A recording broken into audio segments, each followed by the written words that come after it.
Bueno, continuando con nuestro libro de el cuento número 13 de Diana Sterfields. Vamos a iniciar lo que es el capítulo número 3, que se llama 13 cuentos. Cuéntame la verdad. Las palabras de la carta estaban atrapadas en mi cabeza. Atrapadas, se diría, bajo el techo inclinado de mi bohardilla, como un pájaro que se ha colado por la chimenea. Era lógico que la petición del muchacho me hubiera afectado a mí, a quien nunca había contado la verdad, y habían dejado que la descubriera sola y escondidas. Cuénteme la verdad, bien dicho. Pero decidí borrar las palabras y la carta de mi cabeza. Se acercaba la hora. Me moví con rapidez. En el cuarto de baño me lavé la cara con jabón y me cepillé los dientes. A las 8 menos 3 minutos ya estaba en zapatillas y camisón, esperando a que el agua rompiera a hervir. Vamos, vamos. 1 minuto para las 8. Mi bolsa de agua caliente estaba lista y llené un vaso con agua del grifo. El tiempo era de vital importancia, pues a las 8 en punto el mundo se detenía. Era la hora de la lectura. Las horas comprendidas entre las 8 de la noche y la 1 o las 2 de la madrugada siempre han sido mis horas mágicas. Sobre la colcha de cenilla azul, las páginas blancas de mi libro, alumbradas por el círculo de luz de la lámpara, constituían la puerta de entrada a otro mundo. Pero esa noche la magia falló. Los hilos argumentales que había dejado suspendidos la noche anterior se habían destensado a lo largo del día, y me di cuenta de que no conseguía interesarme por cómo acabarían entrecruzándose. Me esforzaba por agarrarme a una hebra del argumento, pero en cuanto lo conseguía, aparecía una voz: cuéntame la verdad, que deshacía el nudo y la dejaba otra vez suelta. Mi mano revoloteó entonces por los favoritos de siempre: La Dama de Blanco, Cumbres Borrascosas, Jenny Eyre. Pero fue en vano. Cuéntame la verdad. Hasta entonces la lectura nunca me había fallado. Siempre había sido mi única seguridad. Apagué la luz, apoyé la cabeza en la almohada y traté de conciliar el sueño. Ecos de una voz, fragmentos de una historia. En la oscuridad podía oírlos con más fuerza. Cuénteme la verdad. A las 2 de la madrugada me levanté, me puse unos calcetines, abrí la puerta del piso y, abrigada con mi bata, descendí con sigilo por la escalera estrecha y entré en la librería. En la parte trasera hay un cuarto de minuto, apenas mayor que un armario, que utilizamos cuando tenemos que embalar libros para enviarlos por correo. En el cuarto hay una mesa y un estante con pliegos de papel de embalaje, tijeras y un rollo de cordel. También hay un sencillo armario de madera que contiene alrededor de una docena de libros. El contenido del armario apenas varía. Si hoy asomarías la cabeza, verías lo mismo que yo vi esa noche: un libro sin tapa tumbado y al lado un feo tomo estampado en piel, un par de libros en latín colocados verticalmente, una Biblia vieja, 3 volúmenes de botánica, 2 de historia y un libro desbaratado de astronomía, un libro en japonés, otro en polaco y algunos poemas en inglés antiguo. ¿Por qué guardamos estos libros aparte? ¿Por qué no están con el resto de sus compañeros en las estanterías cuidadosamente etiquetadas? El armario es el lugar donde guardamos lo esotérico, lo valioso, Lo raro, esos libros valen tanto como el contenido del resto de la tienda, junto o incluso más.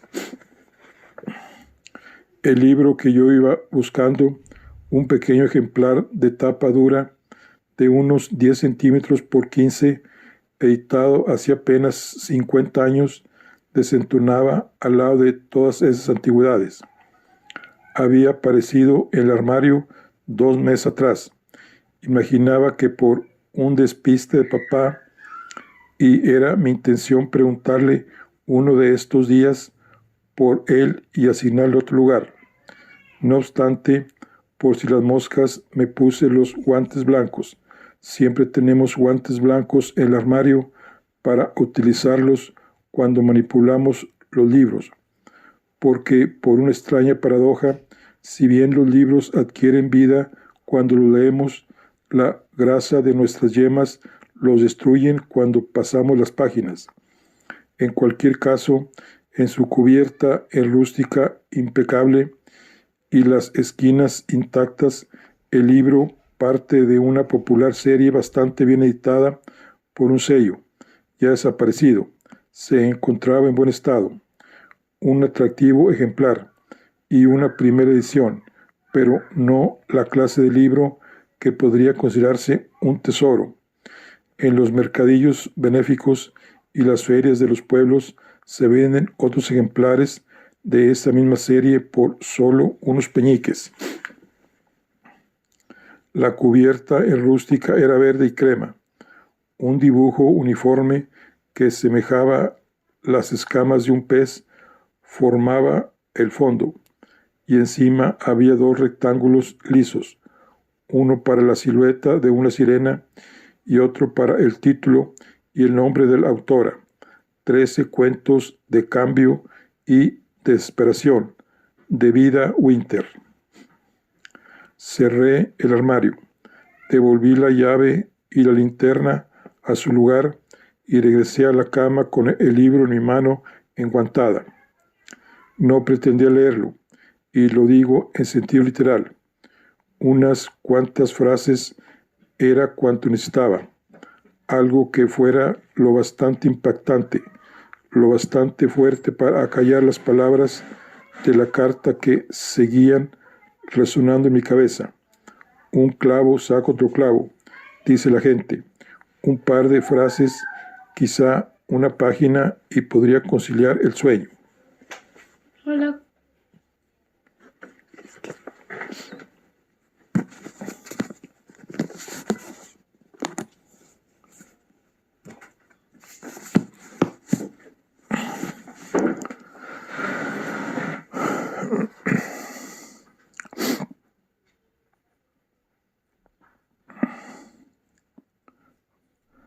Retiré la sobrecubierta y la guardé en el cajón que no tengo destinado a ese fin.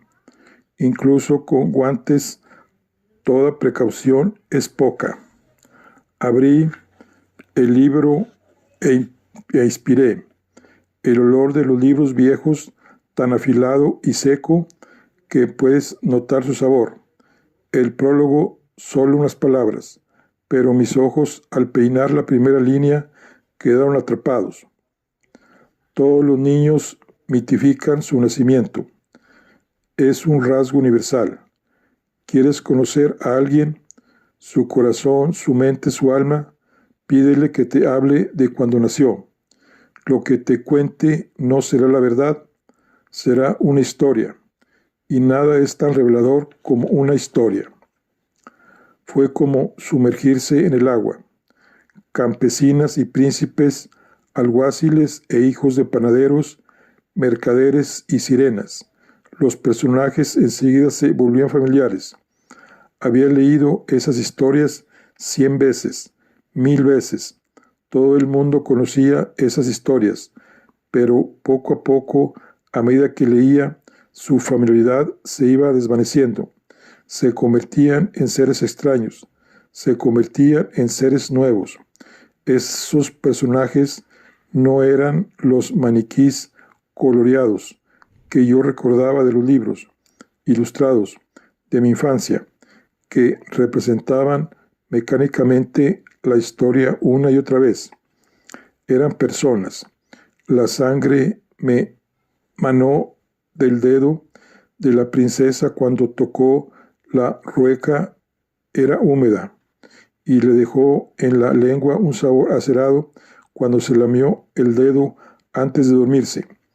Cuando le mostraron a su hija comatosa, las lágrimas del rey dejaron surcos de sal en su rostro. Las historias transcurrían a una velocidad pasmosa, en un clima desconocido. Todos veían cumplidos sus deseos. El beso de un extraño devolvía la vida a la hija del rey. La bestia era despojada de su pelaje y quedaba desnuda como un hombre. La sirena caminaba, pero solo cuando ya no era demasiado tarde. Se daban cuenta del precio que debían pagar por eludir su sino. Cada final feliz quedaba empañado. El destino, al principio tan comprensivo, tan razonable, tan dispuesto a negociar, terminaba imponiendo una cruel venganza. Los cuentos eran brutales, severos y desgarradores. Me encantaron. Fue mientras leía el cuento de la sirenita, el cuento número 12, cuando empecé a sentir una ansiedad que no guardaba relación con el relato. Estaba distraída. Mis dedos pulgar e índice me estaban enviando un mensaje. Quedan pocas páginas. La idea siguió atormentándome, hasta que finalmente incliné el libro para comprobarlo. Era cierto. El cuento número 13 debía ser muy corto. Seguí leyendo. Terminé el cuento número 12 y pasé la página en blanco. Retrocedí. Avancé de nuevo. Nada. No había cuento número 13. Sentí en la cabeza el nauseabundo mareo del submarinista que sube a la superficie demasiado deprisa. Algunos detalles de mi habitación aparecieron de nuevo ante mí, uno a uno. La colcha, el libro que sostenía mis manos, la lámpara todavía brillando en la luz que empezaba a filtrarse por las delgadas cortinas. Era de día. Había estado leyendo toda la noche. No había cuento número 13. ¿Qué ocurre?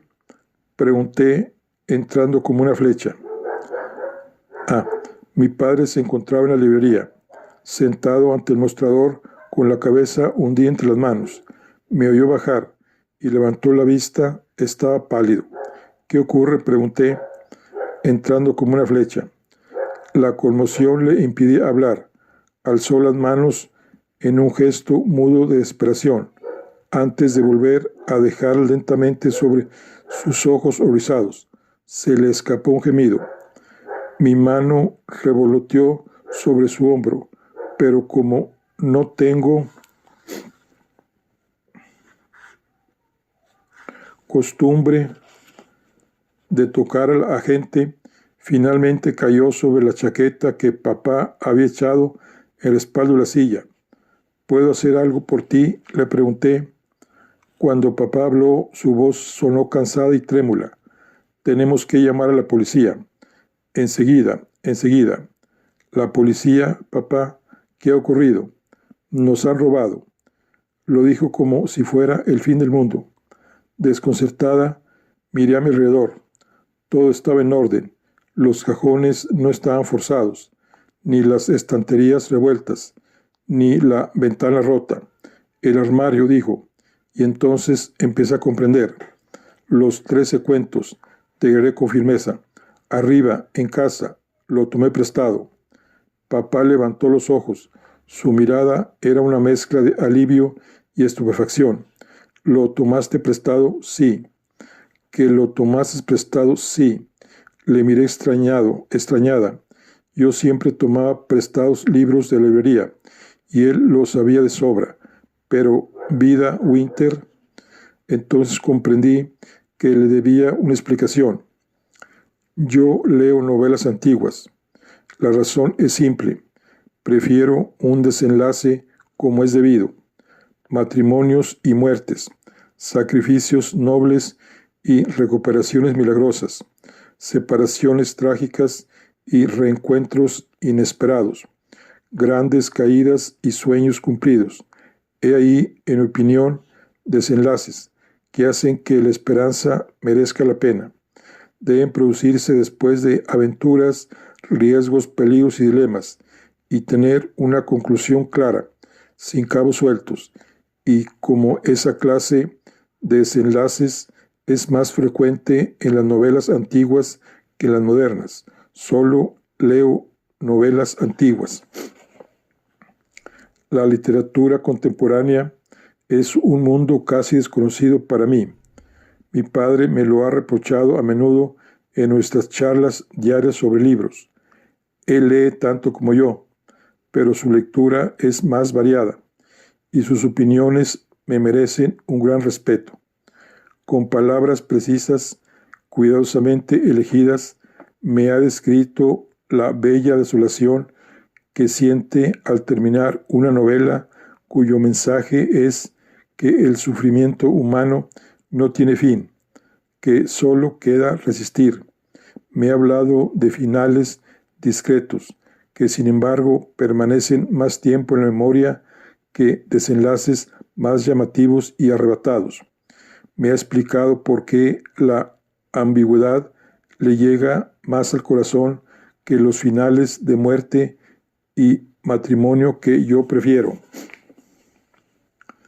Durante estas charlas escucho con suma atención y asiento con la cabeza, pero no abandono mis viejas costumbres. Papá no me lo reprocha. Hay algo en lo que sí estamos de acuerdo. Hay demasiados libros en el mundo para poder leerlos todos en el transcurso de una vida, de manera que hay que trazar una línea en algún lugar. En una ocasión, papá hasta me habló de Vidal Winter. He ahí una escritora viva que podría gustarte, pero yo nunca había leído un libro de Vida Winter. ¿Por qué iba a hacerlo cuando había tantos escritores muertos aún por descubrir? Salvo que había bajado en mitad de la noche para coger los 13 cuentos del armario. Mi padre, con toda razón del mundo, se está preguntando por qué. Ayer recibí una carta, comencé. Asintió con la cabeza. De Vida Winter. Papá enarcó las cejas, pero me dejó continuar. Se trata de una invitación para que vaya a verla, con la idea de escribir su biografía. Sus cejas se elevaron unos milímetros más. No podía dormir, así que bajé a buscar su libro. Esperé para ver si mi padre decía algo, pero no abrió la boca. Estaba pensando. Tenía el ceño ligeramente arrugado. Pasado un rato, hablé de nuevo. ¿Por qué lo guardas en el armario? ¿Qué lo hace tan valioso? Papá salió de su ensimismamiento para responder. En parte porque es la primera edición del primer libro de la escritora viva más famosa en lengua inglesa, pero sobre todo porque es defectuoso.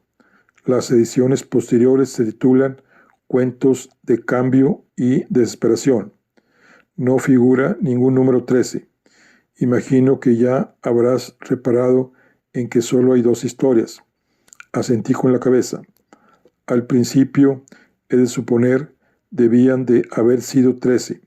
Luego decidieron editar solo 12, pero hubo una confusión con el diseño de la cubierta y el libro se imprimió con el título original y tan solo 12 historias. Tuvieron que retirarlos, pero tu ejemplar se les escapó. Pertenece a un lote enviado por error a una librería de Dorsers, donde un cliente compró un ejemplar antes de que la tienda recibiera la orden de embalarlos y devolverlos. Hace 30 años, el cliente cayó en la cuenta de que podría ser valioso y se lo vendió a un coleccionista. El patrimonio del coleccionista se subastó en septiembre y compré el ejemplar con las ganancias del trato de Aviñón. El trato de Aviñón. Papá había tardado 2 años en negociar el trato de Aviñón. Era uno de sus éxitos más lucrativos. Te pusiste los guantes, ¿verdad? Preguntó con timidez. ¿Por quién me has tomado? Sonrió antes de preguntar. Tanto esfuerzo para nada. ¿A qué te refieres? A la retirada de todos esos libros por el error en el título. La gente sigue llamándolo 13 cuentos, aun cuando hace medio siglo se dicta como cuentos de cambio y desesperación. ¿Y por qué? Es consecuencia del halo de fama y misterio que lo envuelve. Dado lo poco que se sabe de Vida Winter, anécdotas como la historia de la primera edición retirada adquieren una importancia desmesurada. Ha pasado a formar parte de la mitología de Vida Winter, el misterio del cuento número 13. Así la gente tiene algo sobre lo que hacer conjeturas. Se produjo un breve silencio. Luego, con la mirada un poco perdida y hablando en voz baja para permitirme atender a sus palabras o dejarlas pasar, papá murmuró: y ahora una biografía. ¡Qué sorpresa! Recordé la carta, mi miedo a que su autora no fuera de fiar. Recordé la insistencia de las palabras del joven. Cuénteme la verdad. Recordé los 13 cuentos que me atraparon desde la primera línea y me mantuvieron cautiva toda la noche. Estaba deseando ser secuestrada de nuevo. No sé qué hacer, le dije a mi padre. Es diferente de lo que has hecho hasta ahora. Vida Winter está viva. Tendrías que hacer entrevistas en lugar de perderte por los archivos. Asentí. Pero tú quieres conocer a la persona que escribió los 13 cuentos. Asentí de nuevo. Mi padre descansó las manos en sus rodillas y suspiró. Él conoce el poder de la lectura, la forma en que te atrapa. ¿Cuándo quiere que vayas? El lunes, dije.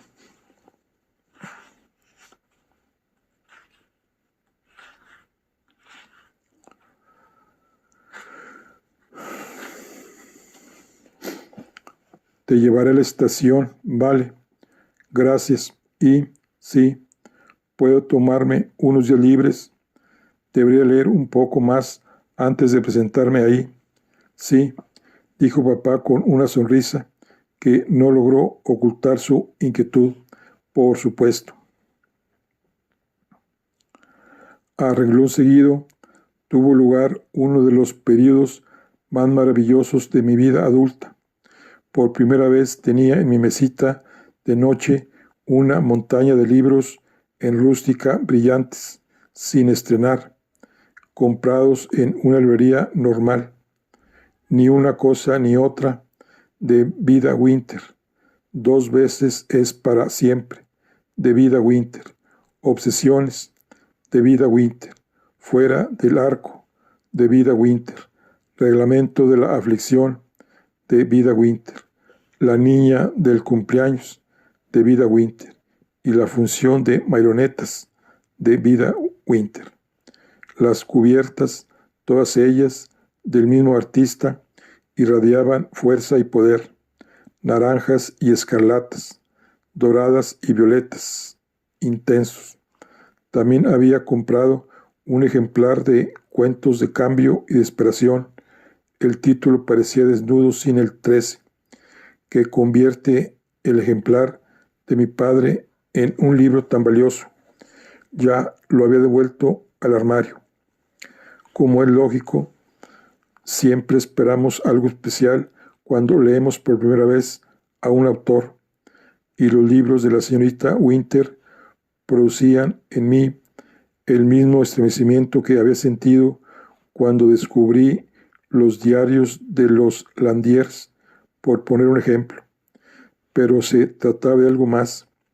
Siempre he sido lectora en todas las etapas de mi vida. He leído y nunca ha habido un momento en que leer no fuera mi mayor dicha. Y sin embargo, no puedo decir que lo que he leído de adulta haya tenido el mismo impacto en mí que lo que leí de niña. Hoy día todavía creo en las historias. Aún me olvido de mí misma cuando estoy leyendo un buen libro, pero ya no es lo mismo. Los libros son para mí, ya lo he dicho, lo más importante. Lo que no puedo olvidar es que hubo un tiempo en que fueron a la vez más banales y más fundamentales. De niña los libros lo eran todo. Por tanto, siempre existe en mí un anhelo nostálgico por ese gusto perdido por los libros. No espero ver satisfecho mi anhelo algún día. Y sin embargo, durante este periodo, esos días en que leía todo el día y la mitad de la noche, en que dormía bajo una colcha cubierta de libros, en que mi sueño era negro y tranquilo, pensaba como un rayo y despertaba para seguir leyendo. Recuperé el placer perdido por la lectura compulsiva e ingenua. La señorita Winter me devolvió la virginidad del lector novato y luego, con sus historias, me cautivó. De vez en cuando, mi padre llamaba a la puerta de lo alto de la escalera. Se quedaba mirándome fijamente. Yo debía de tener esa misma mirada aturdida que da la lectura apasionada. No olvides que debes comer.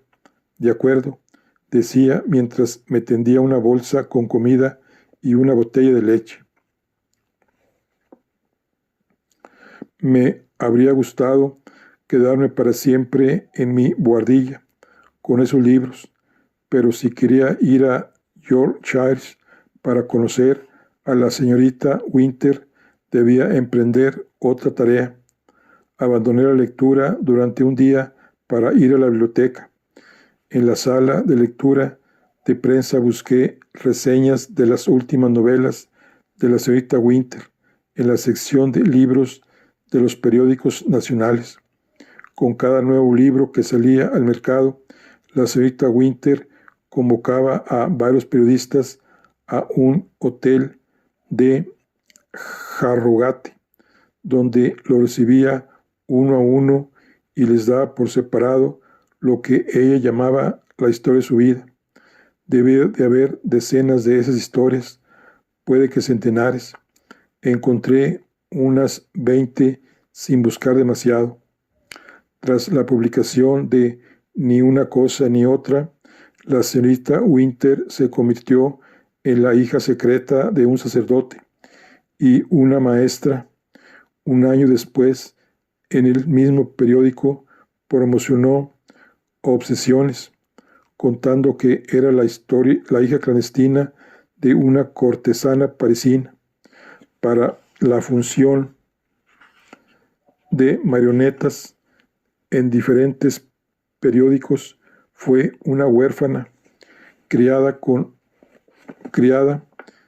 en un convento suizo, una golfilla de los barrios pobres del East End y la hermana oprimida de una familia de 10 juiciosos varones.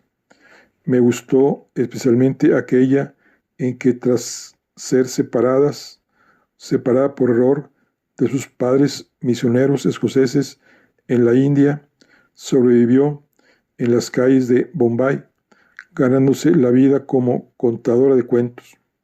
Contaba historias sobre pinos que olían a cilantro fresco, montañas tan bellas como el Taj Mahal, ají más sabroso que las pacoras de cualquier puestecillo y gaitas, o el sonido de las gaitas, tan hermoso que era imposible escribirlo. Cuando muchos años después consiguió regresar a Escocia, país del que se había marchado siendo un bebé, se llevó una gran decepción. Los pinos no olían a cilantro. La nieve era fría. Los haggis no sabían a nada. En cuanto a las gaitas, irónica y sentimental, trágica y mordaz, cómica y pícara, cada una de esas historias era una obra maestra en miniatura. Para otra clase de escritor podrían ser el mayor logro de su carrera. Para Vida Winter eran simples historias de usar y tirar. Creo que nadie se habría confundido creyendo que era verdad. La víspera de mi partida era domingo y pasé la tarde en casa de mis padres. Su casa nunca cambia. Una sola exhalación lobuna podría reducirla a escombros. Mi madre, tensa, esbozaba una sonrisa con la boca pequeña y hablaba animadamente mientras nosotros bebíamos té. El jardín de los vecinos, las obras de la ciudad, un perfume nuevo que le había provocado un salpullido, una conversación ligera, insustancial, generada para mantener el silencio a raya, el silencio donde moraban sus demonios.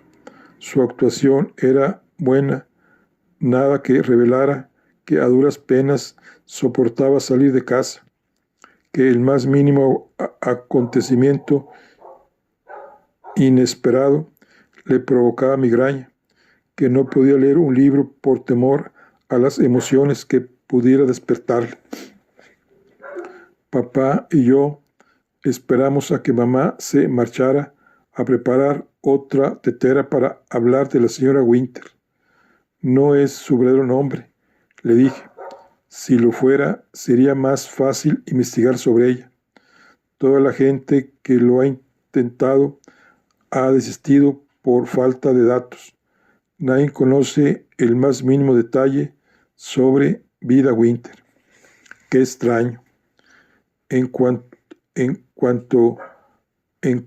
Es como si no procediera de ningún lugar, como si no hubiera existido antes de convertirse en escritora, como si se hubiera inventado a sí misma cuando escribió su primer libro. Conocemos el nombre que eligió como seudónimo. Seguro que eso ya dice algo, dijo mi padre. Vida, de latín vita, aunque no puedo evitar pensar también en francés. Vide, en francés significa vacío. El vacío, la nada, pero en casa de mis padres no pronunciamos palabras como esa, de modo que dejé que papá llegara solo a esa conclusión. Efectivamente, asintió con la cabeza. ¿Y qué me dices de Winter? Winter, invierno en inglés. Miré por la ventana en busca de inspiración. Detrás del fantasma de mi hermana se extendían oscuras ramas desnudas sobre el cielo crepuscular, y los arriates eran tierra negra y pelada. El cristal no nos aislaba del frío, pese a la estufa de gas. La estancia parecía inundada de una cruda desesperación. ¿Qué representaba el invierno para mí? Solo una cosa: muerte. Se produjo un silencio. Cuando fue necesario decir algo para no cargar el último intercambio de palabras con un peso intolerable, dije: es un nombre punzante. B-I-W, Vida Winter, muy punzante. Mi madre regresó y siguió hablando mientras colocaba las tazas en los platillos al servir el té. Su voz se movía por su parcela de vida.